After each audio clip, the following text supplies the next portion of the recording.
दोस्तों ये वीडियो बहुत ज्यादा इंपॉर्टेंट होने वाली है बिकॉज अब आपके नीट एग्जाम में बहुत कम टाइम बचा हुआ है एंड आप लोग रिवीजन का एक प्लान चाहते हैं। मैंने 20 ऐसे चैप्टर्स की लिस्ट निकाली है जो कि आपके बॉटनी और जूलॉजी यानी कंप्लीट बायोलॉजी के चैप्टर्स होने वाले हैं, जिनसे अभी तक सबसे ज्यादा क्वेश्चंस पेपर में पूछे गए हैं पिछले 10 सालों में। प्लांट फिजियोलॉजी की अगर आप बात करें तो एक भी आपका यहाँ पर टॉप 20 में नहीं दिखाई दे रहा, यानी सवाल बनते हैं प्लांट फिजियोलॉजी से लेकिन comparatively come. Number of questions देखिए, सेंचुरी मार चुका है 10 साल में, यानी ऐसा कोई साल नहीं जब इस चैप्टर से 9 से 10 क्वेश्चन ना पूछे गए हों। तो हेलो एवरीवन, कैसे हैं आप सब लोग? I hope each and every one of you is doing absolutely good. My name is doctor Vipin Kumar Sharma और मैं आप सभी लोगों का तहे दिल से स्वागत करता हूं हमारे से प्यारे से चैनल कंपटीशन वाला के ऊपर।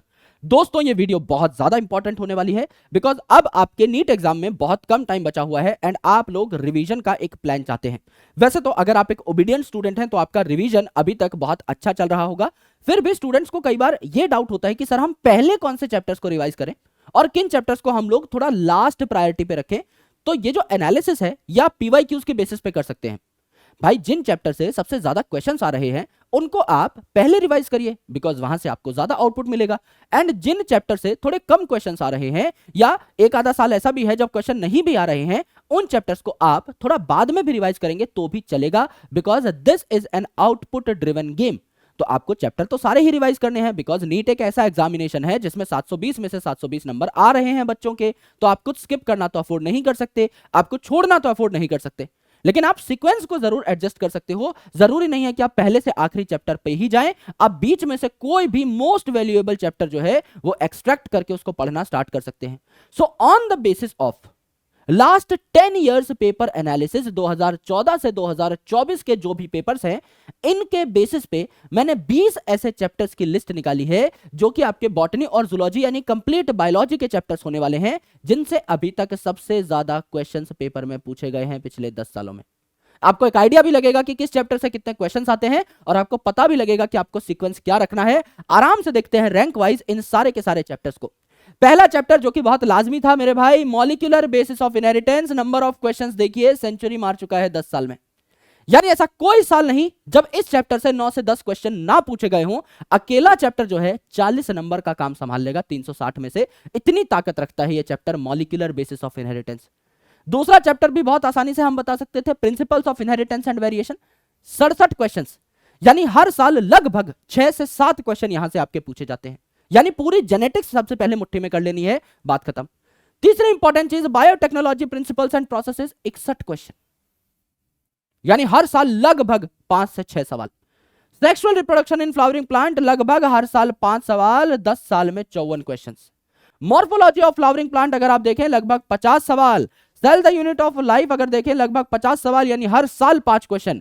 एनिमल किंगडम अगर आप देखें तो हर साल 4 से 5 क्वेश्चन। अगर आप बायोमोलिक्यूल्स देखें हर साल लगभग 4 से 5 question. Structural organisation in animals देखें हर साल 4 question. Cell cycle cell division देखें हर साल 4 क्वेश्चन। यानी यहां से आपको क्या पता लगा? सबसे पहले तो जेनेटिक्स उड़ानी है, इसके बाद बायोटेक कर लो क्योंकि बायोटेक का प्रिंसिपल एंड प्रोसेसेस यहां है।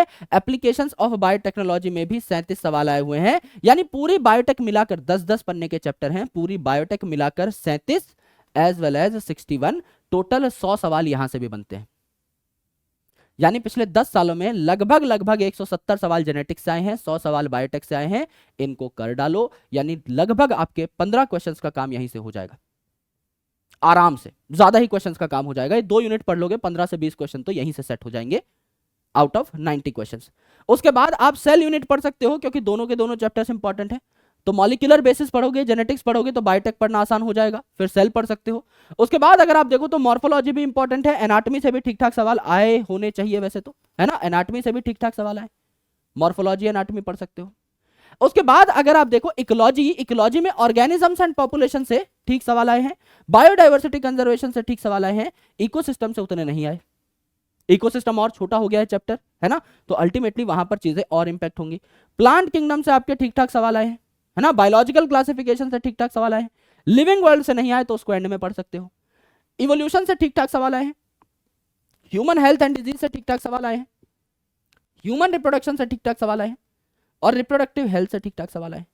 यानी अगर आप एक एनालिसिस लगाएं तो आपको पता लग जाएगा ये जो 20 चैप्टर है इनको आपको सबसे पहले करना है।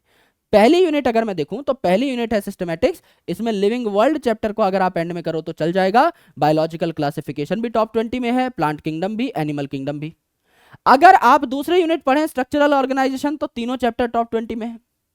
अगर आप बात करें मेरे भाई उसके बाद सेल की, तो सेल के भी जो दोनों चैप्टर्स हैं, cell the unit of life as well as cell cycle, cell division and biomolecule, तीनों टॉप 20 में है। प्लांट फिजियोलॉजी की अगर आप बात करें तो एक भी आपका यहां पर टॉप 20 में नहीं दिखाई दे रहा, यानी सवाल बनते हैं प्लांट फिजियोलॉजी से लेकिन कंपैरेटिवली कम। तो ऐसा नहीं है कि पूरी प्लांट फिजियोलॉजी छोड़नी है, एंड में कर लेना। ह्यूमन फिजियोलॉजी भी अगर आप देखें तो हर चैप्टर से सवाल बनते हैं लेकिन कम कम, कोई चैप्टर बहुत हैवी नहीं है, इसलिए उसको भी आप एंड में पढ़ सकते हो। उसके बाद अगर आप देखें 12th में तो sexual reproduction, reproductive health and human reproduction सारे टॉप 20 में है। उसके बाद अगर आप देखें तो human health and disease as well as आपका एक और चैप्टर है इवोल्यूशन, वो भी टॉप 20 में है। माइक्रोब्स इन ह्यूमन वेलफेयर को एंड में कर सकते हो।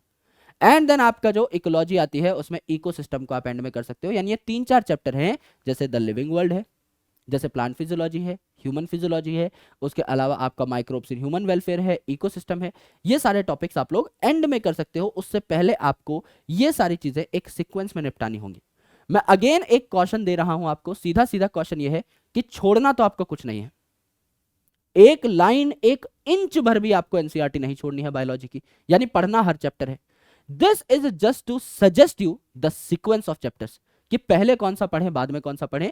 ये जो 20 चैप्टर की लिस्ट लगी हुई है एज इट इज, इनको आप इसी सीक्वेंस में भी पढ़ सकते हो। एक आधा चैप्टर कोई लिंक हो रहा है तो उसको साथ साथ निपटा दो, एज इट इज इस सीक्वेंस से जाने की जरूरत नहीं है। थोड़ा बहुत आइट्रेशन कर सकते हो, अगर जरा से भी कंफ्यूजन है तो इसी सीक्वेंस में आप निपटा दो, कोई दिक्कत नहीं है, आपके सारे चैप्टर्स डन हो जाएंगे।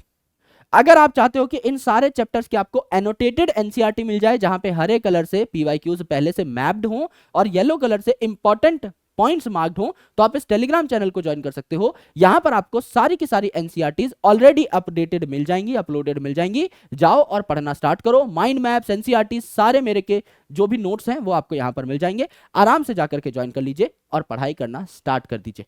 और भी किसी चीज की जरूरत है, नीचे कमेंट सेक्शन इज ओपन। कोई भी वीडियो चाहिए, किसी भी टॉपिक पे वीडियो चाहिए, फटाफट बताइएगा। बचे हुए टाइम में एकदम हल्के नहीं पढ़ेंगे और भारी ही पढ़ेंगे एग्जामिनेशन के ऊपर। जिस भी चीज की रिक्वायरमेंट हो, कोई एडिशनल क्वेश्चन चाहिए हो, आप चाहते हो कि मैं आपके लिए मोस्ट इंपॉर्टेंट क्वेश्चंस बना दूं, आपके लिए 2-3 पेपर सेट कर दूं, मुझे प्लीज बताइएगा। I will be more than happy to do all these things for you. आपको कोई पीवाईक्यू की पीडीएफ चाहिए, एनीथिंग, कुछ भी हो सकता है, नीचे कमेंट सेक्शन को भर डालो कि मैं आपके लिए क्या लेके आ सकता हूं। I will be more than happy to do this for you. एक और इंपॉर्टेंट चीज, ये आपका चैप्टर वाइज टॉप 20 चैप्टर्स मैंने बताए out of all the chapters of biology.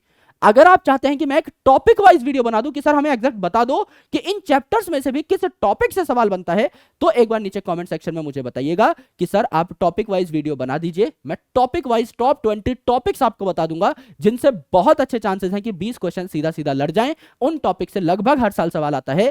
Please एक बार मुझे बताइएगा इन द कमेंट सेक्शन। मैं आप लोगों को अगली वीडियो जो है टॉपिक के ऊपर बना के दे दूंगा इफ यू वांट। ऑलराइट, मैं मिलता हूं आपसे अगले पढ़ाई वाले सेशन में। तब तक अपना ख्याल रखिए, पढ़ाई करते रहिए पूरे जोश के साथ, पूरे जुनून के साथ।